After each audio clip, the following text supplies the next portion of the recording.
अस्सलाम वालेकुम। तो आज की इस क्लास में हम इमेज टैग सीखेंगे। पिछली क्लास में मुझसे रह गया था कि इमेज टैग क्या होता है। मतलब हेडिंग पढ़ा था, पैराग्राफ पढ़ा था और एक और लिंक, आई थिंक लिंक था, लिंक को पढ़ा था।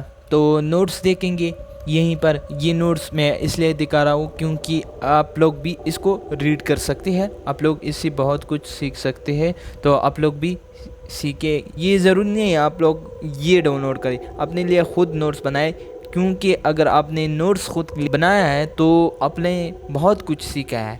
तो साथ साथ नोट्स भी बनाए अपने लिए, बड़े आसानी से सीख जाओगी, तो आपके लिए भी फिर आसानी होगी। अच्छा, पिछली क्लास में हमने लिंक के बारे में पढ़ा था कि लिंक क्या होता है। लिंक क्या होता है तो आप लोग रीड कर सकते हैं। ये लिंक है, मैंने ऑलरेडी पिछली क्लास में आप लोग को बताया है कि लिंक क्या होता है, तो कैसे ऐड करते हैं लिंक आप लोग देख सकते हैं।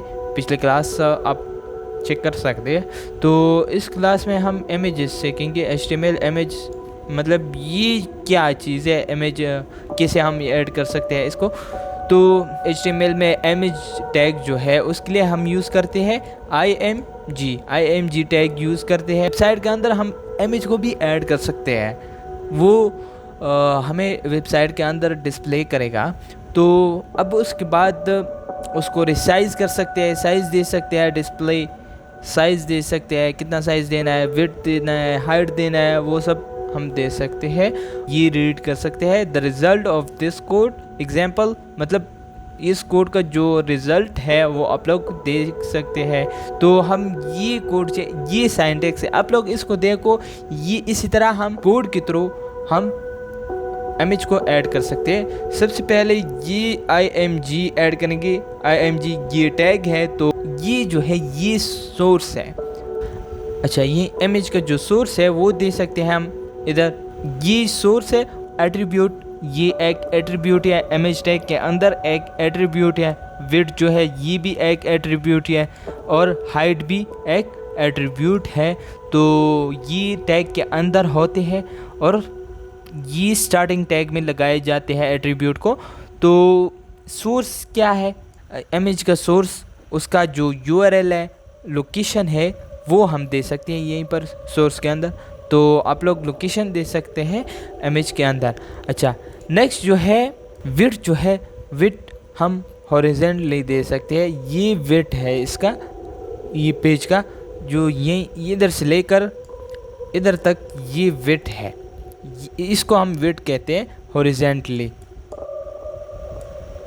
अच्छा, यहाँ पर ये हाइट जो है, मतलब वर्टिकली जो है हाइट है, वर्टिकली हाइट है, इसको हम हाइट कहते हैं। तो वर्टिकली हाइट हो गया, विड्थ जो है ये हॉरिजॉन्टली हो गया। तो इसी तरह हम विड्थ हाइट को एडजस्ट कर सकते हैं। लेकिन अब प्रैक्टिकली देखेंगे, क्योंकि हमारा काम जो है प्रैक्टिकली करना है। तो मैं VS कोड को ओपन कर देता हूँ। यहीं पर ये पिछले क्लास में हमने पढ़ा था। अब उसके बाद मुझे इस फोल्डर के अंदर वेबसाइट का जो फोल्डर है, मैंने एक फ़ोल्डर बनाया है इमेज फोल्डर के अंदर एक मॉकअप JPEG फाइल है मैंने रखा है। मैं दिखा देता हूँ। ये वेबसाइट है, ये फ़ोल्डर बनाया था, उसके अंदर मैंने इमेज फाइल और ये इमेज है, देख सकते हैं। तो इसके अंदर हमें वो फ़ोल्डर शो करेगा। ये वेबसाइट फ़ोल्डर के अंदर मैं चला गया। अब उसके बाद ये जो है ये प्रोजेक्ट है हमारा। मैं एक न्यू प्रोजेक्ट क्रिएट कर देता हूँ। यहीं से हम न्यू फाइल को क्रिएट कर सकते हैं। तो इस पर क्लिक करें।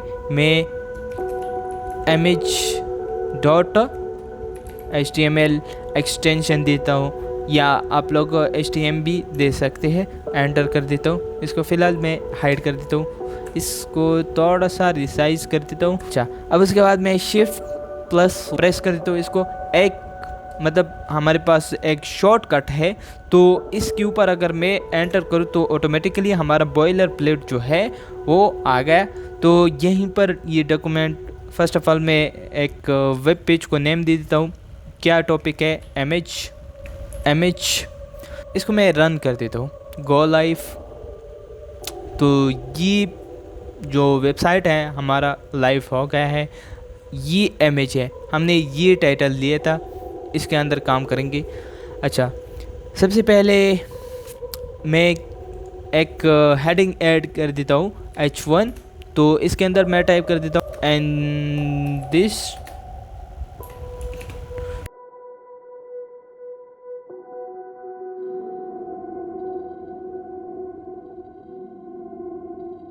देख सकते हैं आप लोग। अच्छा, मैं चाहता हूँ कि मैं एक मतलब ये हमारा वेबसाइट है, यहीं पर मैं चाहता हूँ कि मैं एक यहाँ पर एक इमेज आ जाए। तो यहीं पर ये एरिया जो है, तो मैं इमेज को कैसे ऐड करता हूँ। अच्छा, टैग लगाने के बाद यहीं पर मैं src यानी सोर्स देता हूँ, इमेज का जो सोर्स है वो देता हूँ। यहीं पर हम इमेज का जो सोर्स है वो दे सकते हैं। अब उसके बाद एक अल्टरनेटिव टेक्स्ट, ये क्या होता है ये आगे सीखेंगे। और हाइट दे सकते हैं, और उसके बाद विड्थ दे सकते हैं।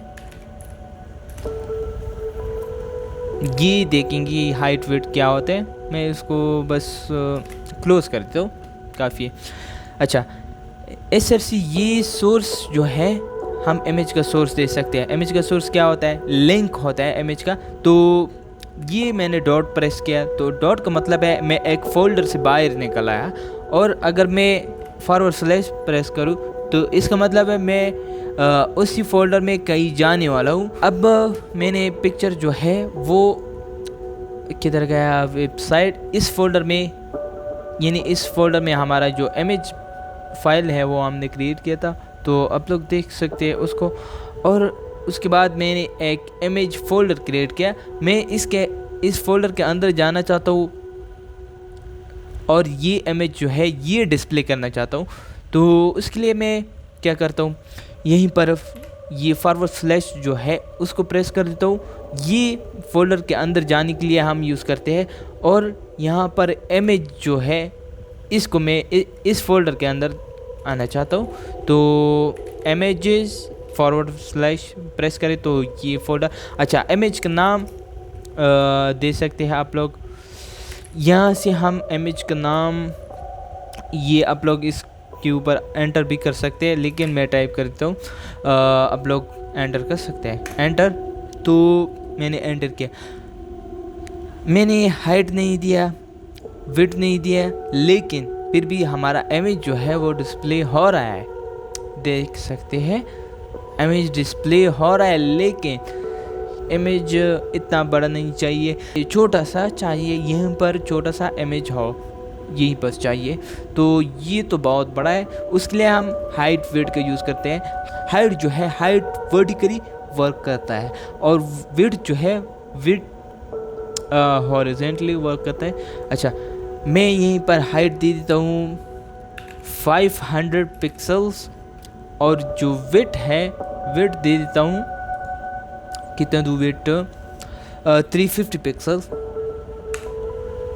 या 600 पिक्सल दे देता हूँ, सॉरी पिक्सल, px ये डिफाइन करता है पिक्सल को px हम यूज़ करते हैं, px यूनिट।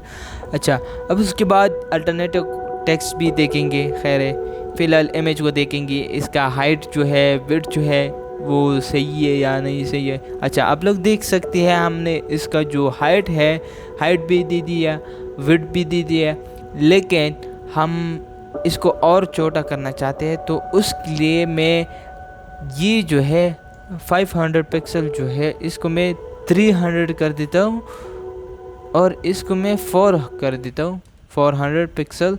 तो मतलब छोटा हो गया, पहले इतना था, ये एरिया पिक्चर ने कवर किया था, लेकिन अब स्मॉल हो गया। अब इसका जो साइज़ है वो छोटा हो गया।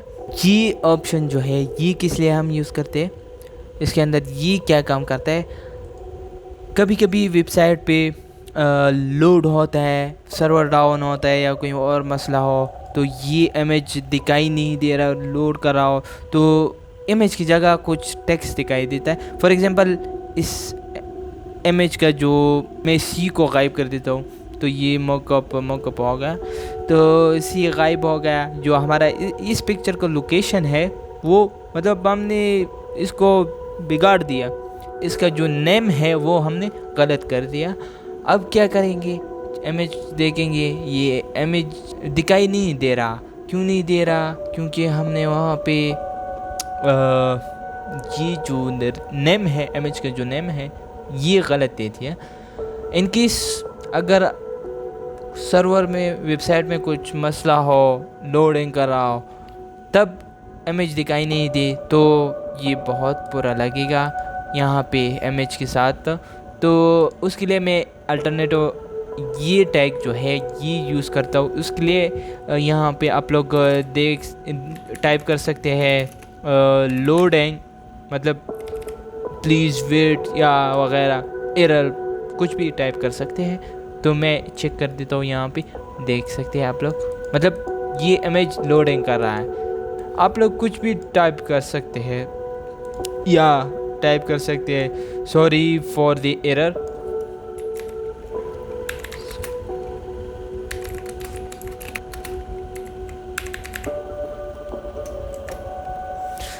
ये आप लोग कुछ भी टाइप कर सकते हैं, मतलब जब इमेज में ख़राबी हो तो ये लोगों को दिखाई देगा इमेज की जगह। सो आप लोग इसी तरह इसको सेट कर सकते हैं। तो आज के लिए इतना काफ़ी है, आगे क्लास में और कुछ सीखेंगे। तो ये इमेज के बारे में मैंने डिटेल क्लास बनाया है। सो आप लोग इस पे प्रैक्टिस करें, प्रैक्टिस करोगे तो सीख जाओगे। अल्लाह हाफिज़।